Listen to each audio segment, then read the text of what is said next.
Bugun yozuvimiz 3 fazali fazali turli istiqrom motorni ishlash prinsipi bo'ladi. Hop, bizda motorimiz ulangan, tarmoq ulangan holatda turibdi. Bizda o'sha motorni ishlash prinsipi jarayonida fazadagi kuchlanish va tok kuchini o'lchash uchun ampermetr va voltmetrdan foydalanamiz. O'lchash maqsadida. Hop, endi bizda hop motorimizda berilgan parametrlari yulduz ulangan holatda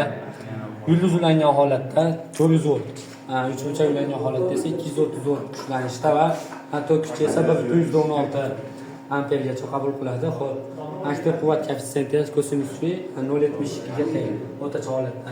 Minutiga esa 1340 marotaba va aylanish tezligiga ega. Endi motorimizni tushiramiz.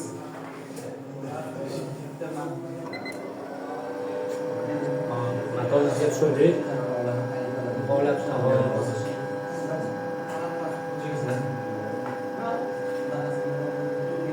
Aylanish tezligimizni 300 ga olib kelamiz.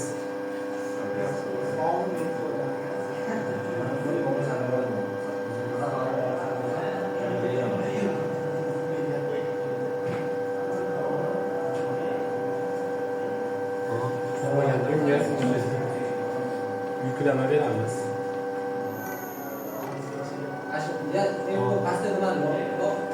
Qasimi?